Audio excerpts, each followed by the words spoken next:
Buenas, hoy vamos a hablar sobre el McLaren Speedtail porque McLaren ha sacado una versión especial de este coche con una pintura así muy chula que ahora veremos, pero llevaba mucho tiempo yo queriendo hablar sobre este coche y estaba esperando un poco a ver si lo veía en directo en Goodwood y no pudo ser, lamentablemente.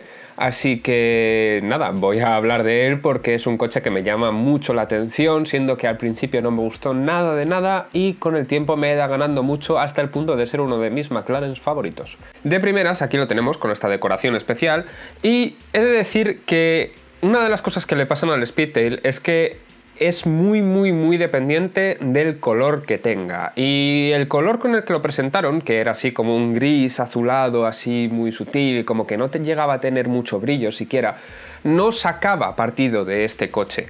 Y ya os digo, en cuanto lo vi en fotos con otros colores, como por ejemplo este naranja, pues me ganó muchísimo más. Pero esta decoración, que por cierto McLaren está utilizando muchos degradados en sus coches, no soy yo ultra fan de los degradados, pero en este caso no diré que le quede mal, pero al final siendo un coche tan largo, pues bueno, pues puede tener cabida este degradado. Pero es todo este estilo así de líneas, que era el que llevaba el prototipo original de este coche, es el que, bueno, pues le da un poco de sentido al asunto. La edición especial, por cierto, se llama Albert, dedicado al Albert Drive, que es la calle en la que estaba el cuartel de McLaren en los 80-90, cuando sacaron el McLaren F1, cuando lo estuvieron desarrollando, y es el nombre que tenía también el prototipo de este mismo coche, del Speedtail, así que todo tiene bastante sentido. No se llama Albert porque sea para un Albert o algo así, no, es... Ya está, tiene su explicación más allá de esto. Y la cuestión es que, como decía, este coche depende muchísimo de los colores. Pero esta no es la vista importante de este coche, la vista importante es esta. Esto es un coche que es larguísimo, ¿vale? Es un coche que en general es bastante grande, pero en especial es la longitud lo que llama la atención. ¿Por qué? Pues se llama Speedtail, precisamente por este gran voladizo.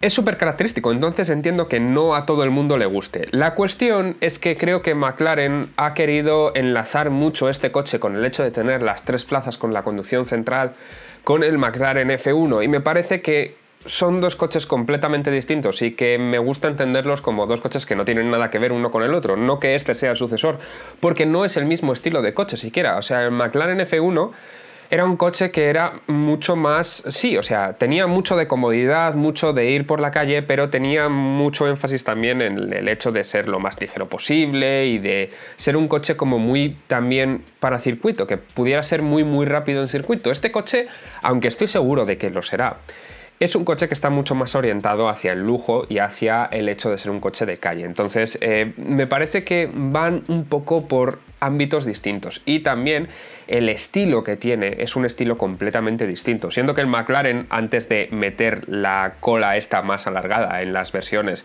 para Le Mans, tenía un voladizo trasero súper corto. Y en este coche es todo lo contrario. Tenemos un voladizo trasero infinitamente largo, precisamente para intentar bajar resistencia aerodinámica y conseguir esa velocidad punta mayor de lo que podíamos ver en el McLaren F1 incluso.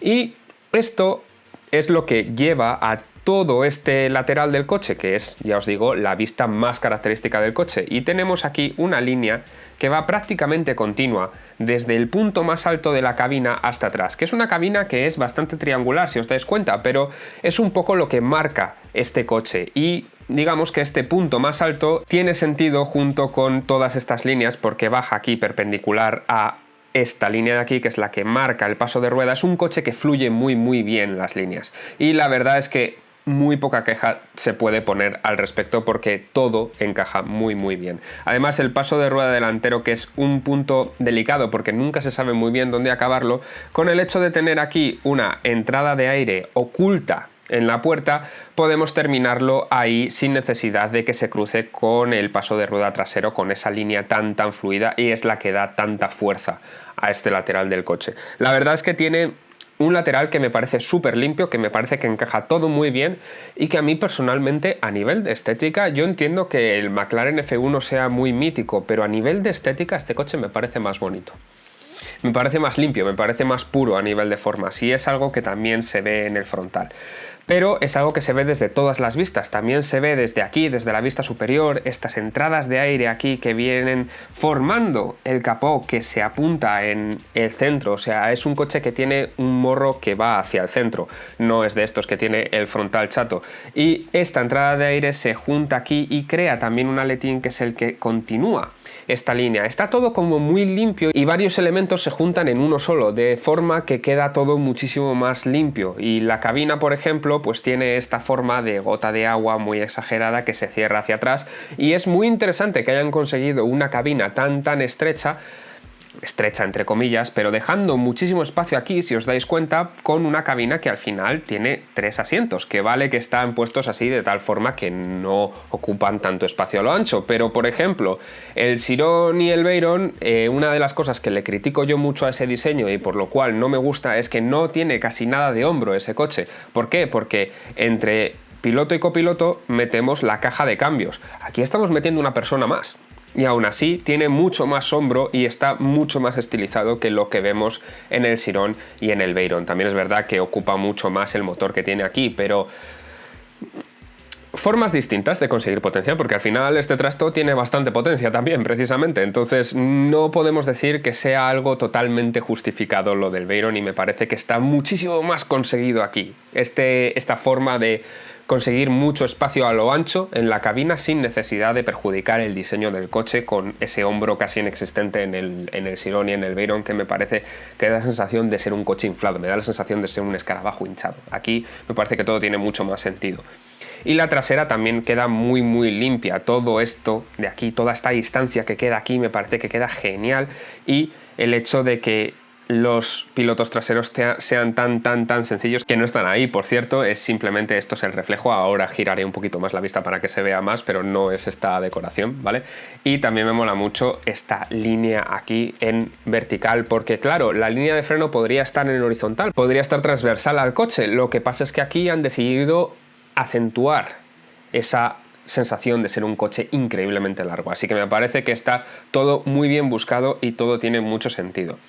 Como digo, la trasera, los pilotos traseros están aquí, están un poquito más arriba de donde reflejaban aquí, porque todo esto tiene muchísimo volumen en el difusor que queda hueco por aquí, si os dais cuenta, y crea este túnel con los escapes aquí y luego este flap por debajo. Me parece que está todo muy trabajado, pero a su vez queda muy limpio, porque si os dais cuenta es que tiene muy poquitos elementos y está muy bien. Y el hecho de, por ejemplo, no incluir alerones y meter estos flaps aquí que se cortan y son flexibles, es la propia fibra de carbono la que se dobla, pues me parece que es un poco acentuar más en ese ejercicio de intentar limpiar el coche lo máximo posible y ser un coche tremendamente sencillo a nivel estético. Ya os digo, me gusta mucho, pero es que está todo muy bien pensado, porque las puertas, por ejemplo, se abren hasta el centro y es un coche con mucha luz por dentro. Si os dais cuenta, aquí esto también es cristal, lo que pasa es que está oscurecido para que no dé el sol, pero es cristal, ¿vale? Entonces,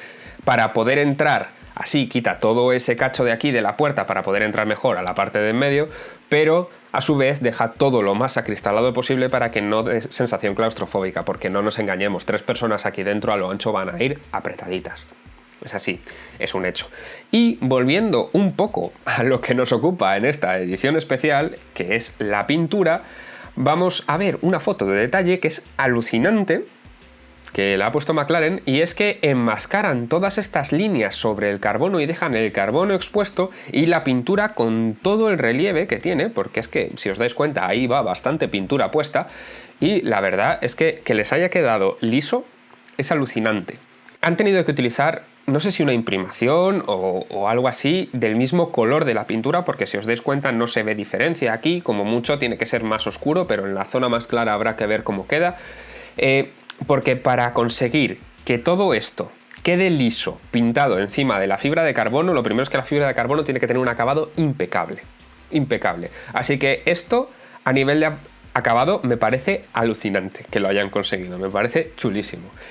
Y si vamos al interior, vemos que en esta edición especial tenemos los 2 asientos de los laterales en negro y el central en naranja. Esta es la única foto que teníamos, así que vamos a analizar con una foto del interior normal lo que es el interior de este coche, porque recordemos que esto es el punto clave de este coche, el hecho de tener un asiento central, un puesto de conducción central, y es lo que le da sentido a todo el coche y también al diseño, porque si os dais cuenta es que son muchos elementos de diseño que no son como un coche convencional. Podemos poner pantallas aquí sin necesidad de que queden extrañas, que no queden integradas, porque tenemos todo el salpicadero para ponerlas, básicamente porque el piloto está en el centro, entonces no rompe de ninguna forma, es algo natural que salgan del volante, que salgan del centro, y esto es algo que no se puede hacer en un coche normal, pero en este coche pues sí que se puede hacer, así que son ese tipo de cosas, ese tipo de detalles que están como muy bien pensados. Además está todo muy centrado,